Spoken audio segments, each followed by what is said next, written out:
Aiwa, ndichida kuti nemhuri yeZimbabwe nekuda kwesapoti yese yamunotipa pano paSaint TV basa ichienda mberi. Zita ndinonzi hangu Saint, ndichiti makadii kwese kwamuri kumativi mana enyika. So nhasi ndiri kuno kunonzi kuZumba chikwira ward 13 uko kunotungamirirwa nevanonzi kansela MBIZI. So kansela MBIZI vane muono wawakaita wezuva ralonchiwa nhasi. Ichi chiri chinhu chekutanga kuitika muno muZumba, zuva rinonzi reDisability Day. Kansela MBIZI nokuda kwerudo rwavo vane vanhu vakaremara kana kuti vanhu vanorarama neurema pamwoyo. So ndo vagadzira chinhu ichi kuti vange vari vanopemberera zuva revanhu vakaremara richange richicelebratewa each and every year muno muchikwira ward 13 kuZumba. Izvi vazviita vabva vaita zvakare zvinhu zvavaunganidza chikafu chadyiwa pamwe chete nehupfu neincubator yavadoneta. Aiwa, uyai muone kuti zvii zvaitika.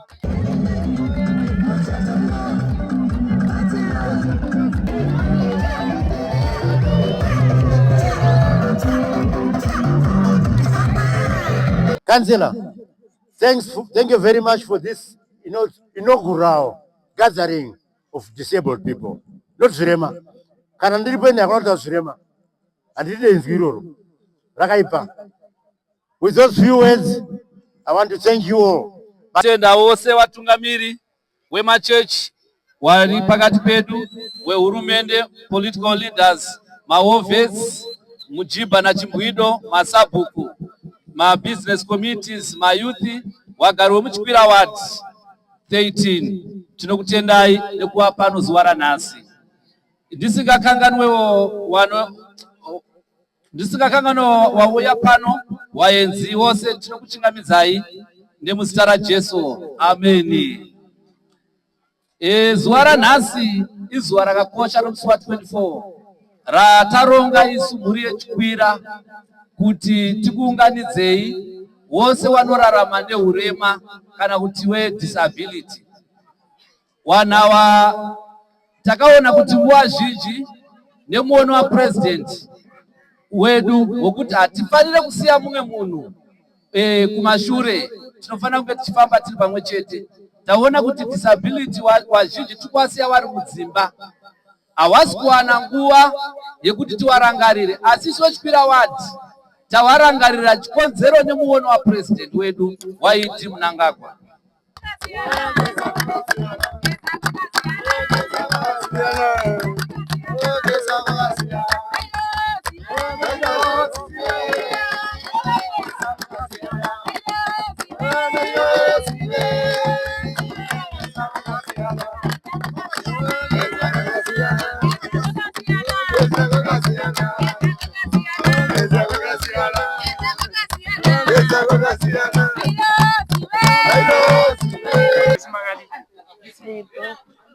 Mutori sandi.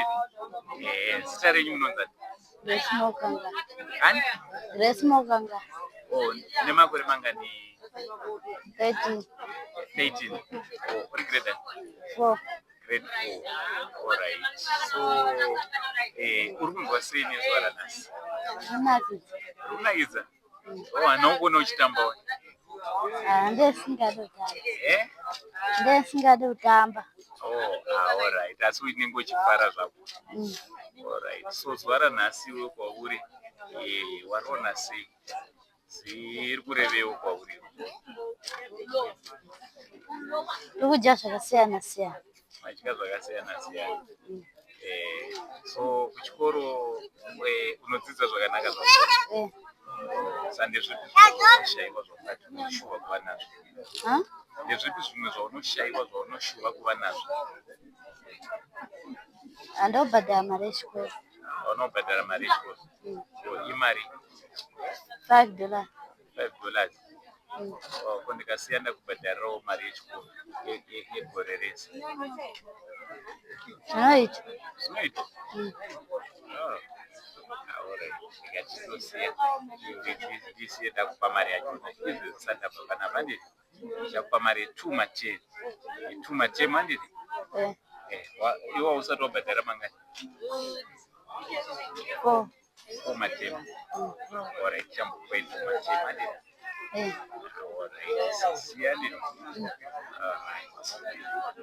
Ini ndaitwa Obedaya Zisengwe kuno kwatiri tiri kuZumba kunonzi kuchikwira ward 13. Chokwadi. So baba swara nhasi rinorevei kwamuri ibibi semunhu anorarama different ability. Swara nhasi rakakosha zvikuru. Ukaona wakadonha uchitadza kusimuka, mumwe munhu achiuya kwauri achikubata ruoko achikusimudza, zvinhu zvatinoyemura zvakanyanya. Uye tichitarisa empowerment yataitirwa yekupiwa mushini wemazai unochichinya mazai, zvinhu zvakakosha zvikuru nekuti zvinorerutsa raramo yedu yatinoita muno muZumba. Imimiwo munorarama muchiita zvinhu nenzira yakasiyana nemamwe. Ndezvipi zvakakuomerai munharaunda mamunorarama? Chinotiomera ndechekuti hatikwanisi kuita zvinoita vamwe, zvakafanana nekuenda kumagadhi kunotimba, hatikwanisi kufudza mombe, asi zvakaita sehecha yatakwanisa kuwana nhasi iyi, tinokwanisa kuita basa iroro tiri panzvimbo. Zvinhu zvakakosha zvikuru, uye sekuona kwamunoita kuti vanhu mazuva ano vakufarira zvichida huku dzechibhoyi, havachadi zvimwe zvaya zvakagadzirwa nemajemu. Saka iyo it's a real empowerment yatafarira zvikuru. Pamusika wemba, pamusika wemba, pamusika wemba, pamusika wemba, pamusika wemba, pamusika wemba. Zuva rinondifadza ndozvasasangana nezvo zvakadai. Tinosaka nekuti hatiungani zvisingandifamba zvakanaka, asi pari nhasi ndiri kuona zvinomusiyana kuti zvine change nokuti tawana kuungana zvakanaka. Nezvandaonawo nhasi zvakasiyana nekurarama kwataita kubva kudhara. Ndo mashoko andingakwanisa kutaura. Okay, thank you for giving me this opportunity. We would like to thank our councillor, Honorable MBIZI, for this wonderful day, for making it possible. It has made the villagers, even the citizens of Zimbabwe, especially in Chikwira ward, to realize that disability is not inability. We would like to urge parents to bring their kids, those with learning difficulties, be it hearing impairment, be it handicapped or disabled in whatever manner, that they are important. They must bring them to school. They must take care of those kids facing challenges, be it financially. We are urging that if we can find some project that we can do, even at schools, even in the community, so that they will help these kids to achieve their goals. For example, if we look here in Zimbabwe, we've got Terry G, Chipo, those are disabled people, but they are showcasing their talents and they are making up their own living because of the talent that they have. We have seen a lot of people here with disabilities. They were dancing, they were singing. Those people, they need support. They need to be supported. They need us. They need the community. They need us, even teachers at schools, so that we'll be able to groom them to be better people. And they will not be they will not be involved in cases like drug abuse. Why? Because they have something that will entertain them.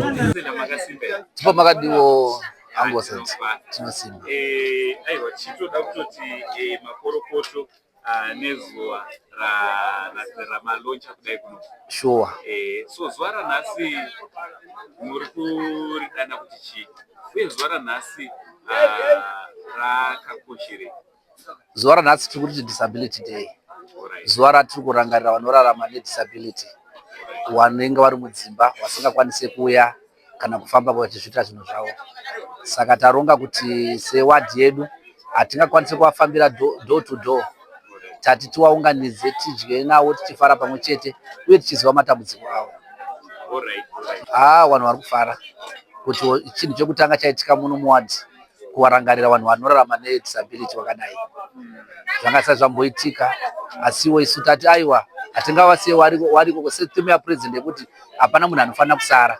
Saka wari kufara zuva ranhasi wafara. Vasati wamboona kana makatovaona vari kufara nekuti havanga vasati wamborangarira makore ese kutanga nhasi chinhu chaitika muno chekutanga chashamisa vanhu vazhinji. So tiri papo zvakare taona mune zvinhu zvamadoneta imimi osakansela ndezvipi zvamadoneta uye zvichafambiswa sei? Ya pandadoneta upfu unokwana 105 kgs ndaona kuti tichatsvaga vari serious watinoona kuti havari serious pakurarama kwavo. Vamwe vasingafambi, vamwe vachidai pane madifferent akasiyana-siyana. Vamwe ndo vano disability yegumbo asi vachigona kuzviitira mabasa. Koita mumwe ane disability yekuti haana chanokwanisa kuita. Saka ndo watinge tichipa upfu wari 100 ndobva tavapa incubator tavapa wari wese kuti mumwe nemumwe pamba pake pagare pane huku. Asi challenge tichanayo ndekuti hatisati tichakwanisa kuona power system yacho. Power system kuroti incubator yavepo ndoino yechamazai yavepo but chisipo power system kana mchiti power system muri kutarisa power system yemasola solar mabatteries. Alright. Kune vamwe vangati isusu toda kubatana nemi muwadi munomu. Kune vamwe vanhu vakabva muwadi munomu vanenge vari kure vanokwanisa kubatsirana nemi. Makasununguka here? Takasununguka. Aiwa, tinotenda chose nechirongwa chamadonja chitenda kuti vanhu vazhinji vachadzidza kubvawo kwamuri nekuda kweurongwa hwamaita. Imimi osakansela vevanhu chima chinhu chinotarisirwa kuti kansela anofanira kudi kunge ari anotungamirira nekuonawo vanhu vari munharaunda yavo. Ichokwadi. Aiwa, tatenda zvakanaka iyi.